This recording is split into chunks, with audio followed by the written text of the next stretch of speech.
abrazo para todos y bueno, para todos los amigos que se encuentran acá en casa, qué bacano que estemos juntos. Creo que lo más hermoso de la vida cristiana es andar juntos.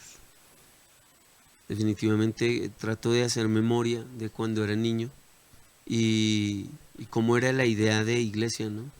Era llegar a un auditorio, escuchar a un predicador y darse en la mano y decir, Dios le bendiga y chao, y todo el mundo se iba para su rincón de miseria a mirar cómo batallaba con su vida. Y ese modelo lo he visto actualmente en un montón de lados. Pero doy gracias a Dios porque en Casa Bresca hemos aprendido que el cristianismo es andar juntos, juntos, comer juntos, hablar, orar, reír, a veces llorar juntos, ayudarnos, escucharnos y definitivamente vivir la vida como dice Jesús que se debe vivir. En esto conocerán que ustedes son mis discípulos, en que se amen. Para que eso pase toca andar ¿qué? Juntos. Así que a todos los que están al otro lado del streaming, me encantaría que nos pudiéramos ver face to face, porque ese es el evangelio de la Biblia, andando juntos. Vamos a ir a la palabra del Señor, pero voy a recapitular lo que hemos estado estudiando juntos. Y primero estudiamos cómo apagar la ansiedad. Y estuvimos hablando de los efectos que provoca la ansiedad. Después estuvimos hablando de por qué somos ansiosos. Y luego hablamos el miércoles anterior de la certidumbre, que es lo contrario a la ansiedad. Pero hoy vamos a hablar de un tema que pareciera ser muy aislado de esto, pero está totalmente conectado con estos temas que tocamos anteriormente, y es la oración. La oración, cuando usted busca la definición en el diccionario, aparece como oración, frase corta con sentido completo. Eso es una oración. Pero cuando se busca en un diccionario cristiano, en un diccionario religioso, por decirlo así, aparece plegaria dada a Dios o a una deidad. Y hay otro número de apreciaciones que se dicen sobre lo que es oración. Me gusta mucho oración, la frase más corta con sentido completo. Y entonces pensaba en este tiempo y le decía al Espíritu Santo, Señor, ¿de qué quieres que hablemos? Porque pues hay mucho que decir de la Biblia, ¿no? Pero con seguridad, para cada etapa de la vida hay como una especie de alimento. Al bebé se le da cuando es recién nacido, ¿qué? Leche materna. Cuando el bebé cumple el añito, ya ha empezado a consumir verduritas, papillas y cosas. Pero cuando ya tiene alrededor de los 3 añitos, el niño ya toca darle de comer ¿qué? Casi de todo, con excepción de algunas frutas que producen y desarrollan alergias. Cuando ya está dentro de los 7, 8 años ya comen de todo, pero uno, a pesar de que comen de todo, los priva de ciertas cosas como no me va a desayunar bombombón. Entonces, cuando yo leo la Biblia me doy cuenta que hay alimento para niños espirituales, hay alimento para gente un poco más madura y hay alimento para ya gente madura en su fe. Y entonces una de las cosas que hoy quiero compartir con ustedes es algo que en un momento de oración, hablando con el Señor, me decía, quiero que hables de la oración. Y yo le decía, pues de la oración, yo tendría un esquema para la oración, Señor, y me decía, no, ve a la Escritura, y me llevó a diferentes pasajes de la Biblia, me lo recordó el Espíritu Santo mientras hablaba con él, y hablábamos de esto. Y entonces me llevó primero a Mateo. Vamos a hablar en Mateo capítulo 6, el verso 7, sobre la oración. Y Jesús ve orando y ha visto orando desde el trasegar, desde su infancia, a mucha gente. Viene de una nación de gente que ora, pero ora de una manera litúrgica. Ora porque es un modelo de sociedad, es una sociedad que ¿qué hace? Que ora. En Colombia crecimos en una sociedad que ¿qué hace? Rezaba, ¿cierto? Los más contemporáneos a nosotros empezamos a ver que unos rezaban y otros oraban, pero que en los dos casos, tanto al que rezaba como oraba, le daba ¿qué? Mamera, cansancio, fatiga. Yo no quiero orar porque, no sé, Siento que mi oración no sale del techo. Pues Jesús dijo esto y Mateo escuchó a Jesús decir esto. Mateo capítulo 6, verso número 7. Escuchen, amigos. Dice Jesús: cuando ores, no parlotees de manera interminable, como hacen los seguidores de otras religiones. Piensan que sus oraciones recibirán respuesta solo por repetir las mismas palabras una y otra vez. No seas como ellos, porque tu Padre sabe exactamente lo que necesitas, incluso antes de que se lo pidas. Ora de la siguiente manera y ustedes ya saben el Padre Nuestro. ¿Ok? Acá está hablando a gente que crece en una sociedad que ¿qué? Que ora como un código social, como una conducta heredada de otros. En Colombia ha crecido el cristianismo y con ello la gente que parlotea. Gente que escucha orar a otro y quiere orar como ese otro. Voy a contarles, yo parloteaba. Cuando yo era niño ponían una emisora que era la emisora Nuevo Continente y ponían una emisora en la que oraba un predicador y él oraba como una metralleta. Padre, ahora mismo, en el nombre de Jesús, Padre. Y yo creía que esa era la forma en la que uno debía orar y no entendía que esa sí era la forma en la que ese predicador hablaba con Dios. Él era delante de Dios muy auténtico, pero la gente que asistía a esa congregación usualmente quería orar como ese predicador. Ese predicador oraba, pero yo parloteaba, porque yo no estaba hablando con mi Padre, como dice este versículo, verso 8, capítulo 6. No seas como ellos, porque tu Padre sabe exactamente. Yo estaba repitiendo no lo que el predicador hacía, lo que veía que otros que se congregaban allí hacían. Él sí oraba así, pero el resto oraba así y yo oraba así. Yo parloteaba. Pero cuando yo leo la Biblia dice, tu Padre, y ahí estaba la grieta en mi diálogo con Dios. Yo no veía a Dios como mi Padre. Y por eso no actuaba con naturalidad, con espontaneidad. Por eso no me acercaba a Él con mi corazón confiado, o sea, mis pensamientos tranquilos, confiados. ¿Me hago comprender hasta ahí? Ahora vamos a ver otro aspecto de la oración. Y acá está Lucas. Lucas ve un escenario. Jesús narra esta historia y dice la palabra del Señor en Lucas capítulo 18, el verso 9. Jesús proclama la parábola del fariseo y el cobrador de impuestos. Luego Jesús contó la siguiente historia a algunos que tenían mucha confianza en su propia rectitud y despreciaban a los demás.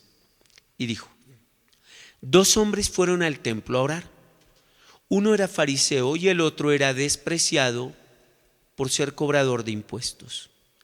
El fariseo, de pie, apartado de los demás, hizo la siguiente oración: te agradezco, Dios, que no soy un pecador como todos los demás, pues no engaño, no peco y no cometo adulterio.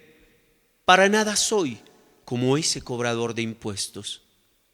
Ayuno 2 veces a la semana y te doy el diezmo de mis ingresos.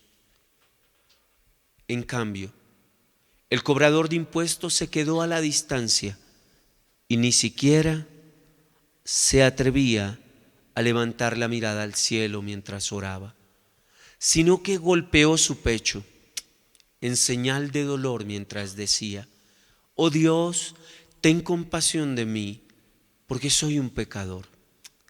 Les aseguro, digo, que fue este pecador y no el fariseo quien regresó a su casa justificado delante de Dios, pues los que se exaltan a sí mismos serán humillados y los que se humillan serán exaltados.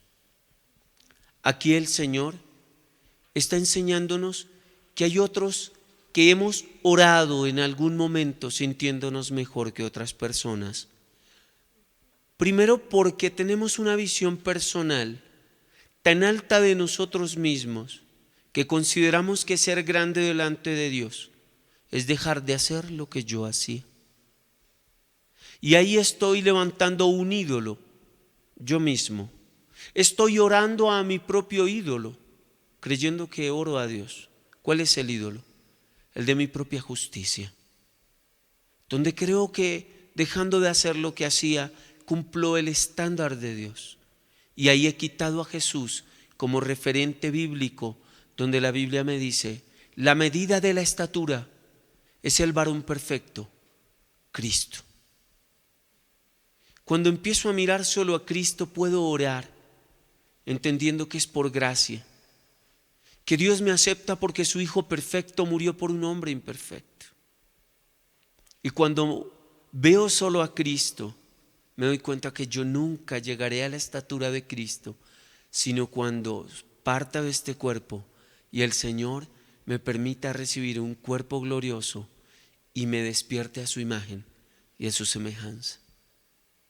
Entonces, no puedo nunca poner como referente para creer que Dios me escucha mi propia justicia, que muchas veces lo hice, y Dios me permitió muchas veces cometer errores. Permitir, no lo planeó, para que yo tuviera que agachar mi rostro, estar a la medida de cualquiera que había acabado de llegar al Evangelio, porque llegué hace 20 años, para recordar que Dios no me acepta por mis obras de justicia y que lo que en mi vida ha cambiado no es para la gloria mía ni de ningún hombre, es para que se manifieste la transformación progresiva, esa gracia transformadora que a medida que camino con Dios me va cambiando. Pero vamos a tocar el último punto por acá y vamos a ir con ustedes a Apocalipsis.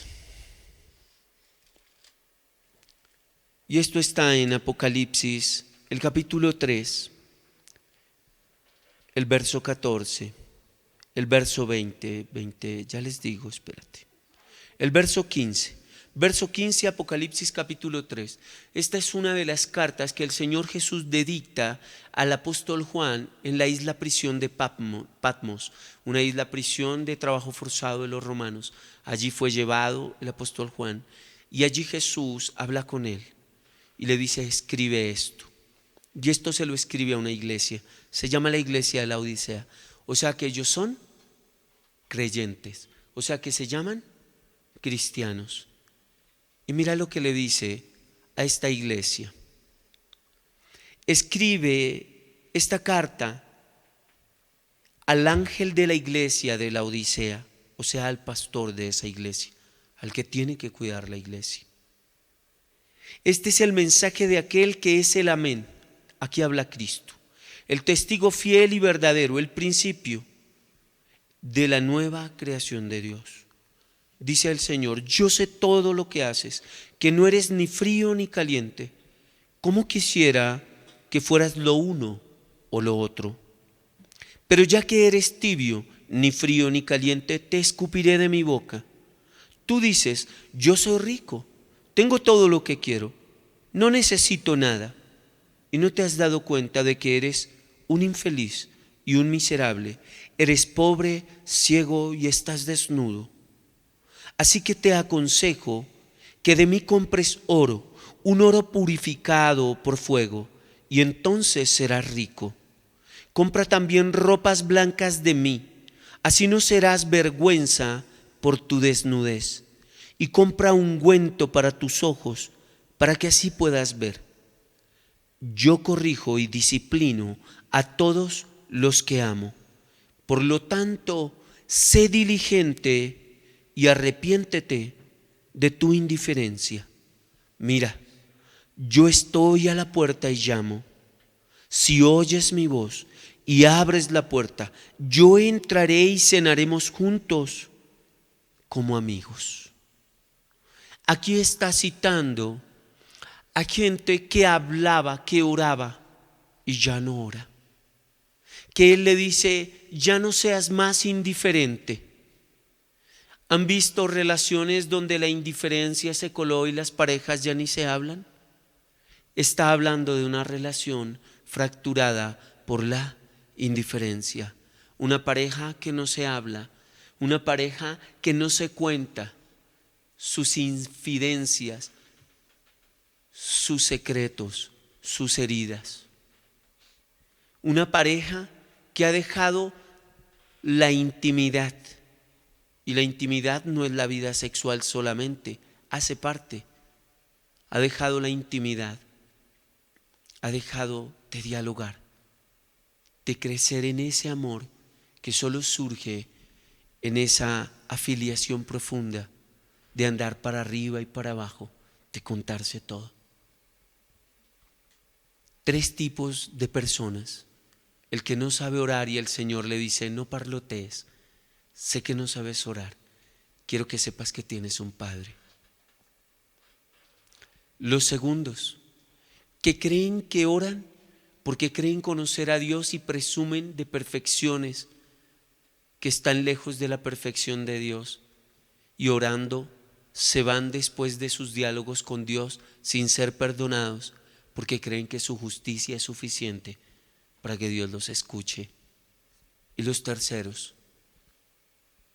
los que hablaban con Dios y ahora son tan indiferentes con el Señor que el Señor les dice,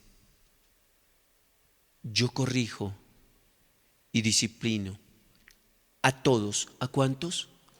A todos los que amo. Por lo tanto, sé diligente. ¿Sé qué? Deja que arrepiéntete de tu indiferencia. Yo no sé cuál de los 3 seas tú, pero yo sé que alguno de los 3 podemos ser. Podemos ser el publicano que reconoce su necesidad constante de Dios, porque sabe que la altura del Señor es algo que Él nunca va a poder merecer, ni podrá llenar ese estándar, y prefiere agachar su rostro, reconocer su pecado, y el Señor le dice en su palabra, ese hombre se fue justificado en mi presencia. Queridos amigos que están al otro lado, ¿quién eres tú?